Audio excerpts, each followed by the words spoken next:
को सब समझाती हूँ। फिर विमला अपने सासू माँ के कान में सारी योजना बताती है, जिससे सुनकर सासू माँ भी हंसने लगती है। अगले दिन राजू की पत्नी अदिति रसोई में जाती है। वहाँ सासू माँ और विमला पहले से मौजूद थी। माँ जी, मुझसे नहीं होता ये काम वाम, ये सारा काम आप ना खुद से संभाल लीजिए। आज तो मैंने बहुत काम कर लिया है, अब मैं और कुछ नहीं करूँगी। अरे बहू, मेरी इन बूढ़ी हड्डियों में इतनी जान कहाँ कि मैं इतना सारा काम कर सकूं। माँ जी, आप परेशान ना हो, मैं देख लूंगी सारा काम। दीदी, आप भी जाइए, आराम करें। ठीक है, देख लेना सारा काम, मैं जरा बाजार होकर आती हूँ, मुझे कुछ शॉपिंग करने हैं। इस तरह दोनों सास बहू रसोई से निकल जाती हैं और अदिति पूरे घर का काम अकेले ही करती है। वो रसोई में सारा खाना भी बनाती है।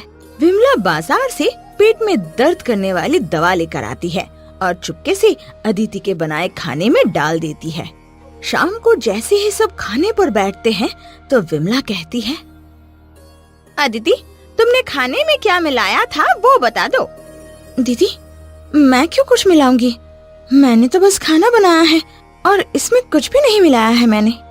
कोई भी ये खाना नहीं खाएगा, अदिति ने इसमें कुछ मिलाया है, मैंने देखा है। भाभी, मेरी पत्नी पर इल्जाम मत लगाइए, मैं पहले खा लेता हूँ उसके हाथ का खाना।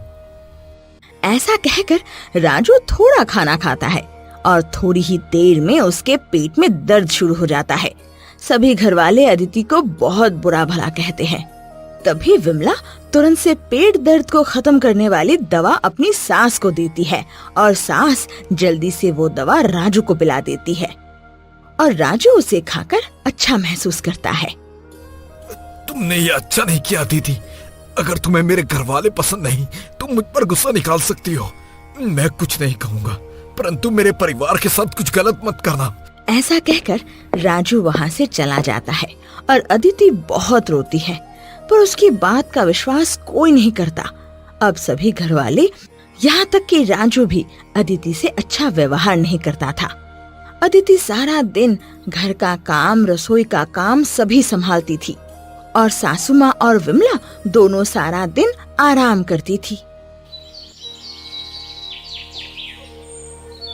एक दिन अदिति खाना बना रही थी और इतने में दरवाजे पर एक बूढ़ी औरत आती है और अदिति से कहती है, बेटा, कल से मैंने कुछ नहीं खाया है, बहुत भूख लगी है बेटा, अगर कुछ खाने को मिल गया तो दुआ दूंगी तुझे मैं। माँ जी, आप यही बैठिए, मैं अभी आपके लिए रोटी लेकर आती हूँ। अदिति तुरंत से अपने हिस्से की एक रोटी लेकर उस औरत को दे देती है और वो औरत रोटी खा लेती है और अदिति से कहती है, बेटा, तुम्हारा नाम क्या है? माँ जी, मेरा नाम अदिति है। बेटा अदिति, तुमने मुझे रोटी दी है, मेरे पास तुम्हें देने को कुछ नहीं सिवाय दुआ के। खुदा तुम्हारी सारी मुश्किलें आसान कर दे। ऐसा कहकर वो औरत वहाँ से चली जाती है और उसको जाते देख अदिति वापस अपने घर अंदर आ जाती है। सुन अदिति, आज मेरे मेहमान आ रहे हैं, शाम तक अच्छा सा भोजन बना के रखना, किसी भी चीज की कमी नहीं चाहिए मुझे।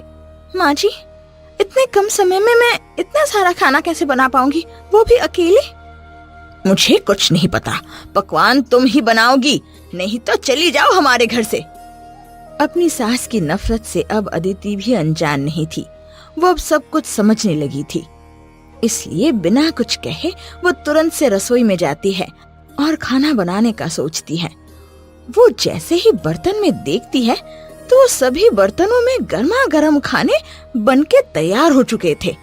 ये देखकर अदिति को विश्वास नहीं हो रहा था कि ये सब कैसे हुआ। ये सब वो सोच ही रही थी कि बाहर से उसकी सास आवाज देती है, बहू, जल्दी से गर्मा गर्म चाय लेकर आ। हाँ माँ जी, अभी आई। अदिति जैसे ही चाय के लिए कप निकालती है, उसमें खुद ब खुद चाय भर जाती है और ये सब देखकर अदिति को उस औरत की दुआ याद आती है।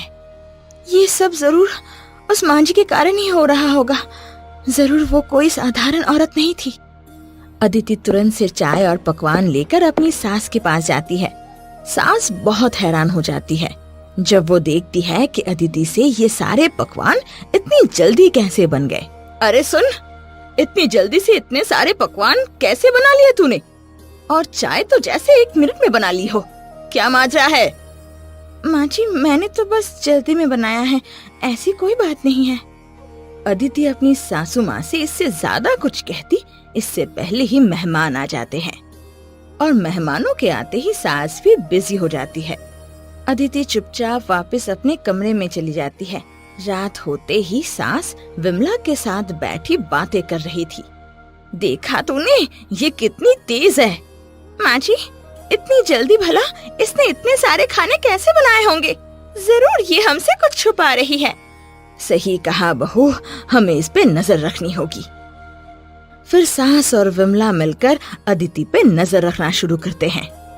एक दिन जैसे ही अदिति रसोई में जाती है और खाने का नाम लेती है, तुरंत खाना पककर तैयार हो जाता है और ये सब विमला चुपकर देख रही थी। विमला को तो अपनी आंखों पर विश्वास नहीं हो रहा था। ये मैं क्या देख रही हूँ? माँ जी को बताना होगा। फिर विमला सारी बात अपनी सास को बताती है। फिर सास और विमला अदिति के रसोई से जाते ही वहाँ आ जाते हैं और खाने का नाम लेते हैं, लेकिन कुछ भी नहीं होता। फिर वो दोनों अदिति को आवाज देकर बुलाते हैं। माँ जी, आपने मुझे बुलाया? जल्दी बता कि क्या जादू करती है तू कि रसोई में खाना अपने आप बन जाता है।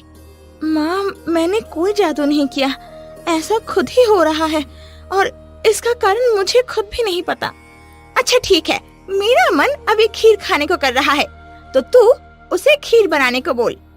फिर अदिति खीर बनाने का सोचती है और खीर बनकर तैयार हो जाती है। ये देखकर लालची सास और जेठानी दोनों और बहुत से पकवान बनाने को कहती है और दोनों मिलके खूब खाते हैं। थोड़ी देर बाद उनके पेट में दर्द शुरू हो जाता है और वो दर्द से चिल्लाने लगते हैं। हाय, क्या मिला था भोजन में तूने? हाय हाय राम, बहुत दर्द हो रहा है माँ जी, लगता है इसने हमें जहर दे दिया है।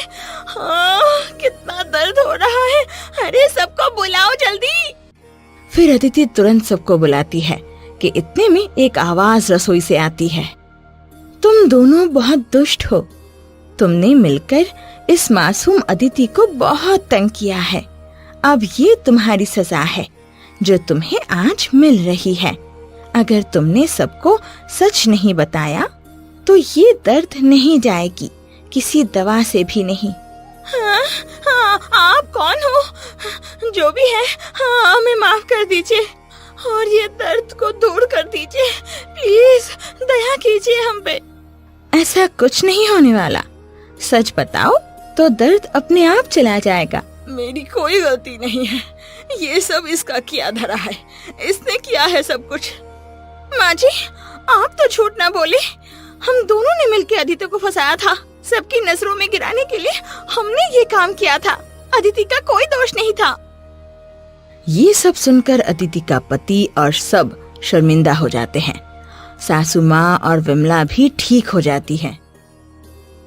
मुझे पता था कि ये सब आप लोगों ने किया है, लेकिन मैंने कुछ नहीं कहा क्योंकि आप मेरे परिवार हो। मैंने आपको माफ किया। विमला और सासू माँ बहुत ज्यादा शर्म महसूस करती हैं और अपना सिर झुका लेती हैं। कुछ समय यूं ही बीत जाते हैं और विमला और उसकी देवरानी अदिति दोनों साथ मिलकर सारे रसोई का काम किया करते और साथ ही गरीबों को रोज खाना भी खिलाया करती। और अब वो परिवार खुशी खुशी अपनी जिंदगी जीने लगता है। आपको हमारी स्टोरी अच्छी लगी तो लाइक, शेयर और कमेंट करना ना भूले। आपका धन्यवाद।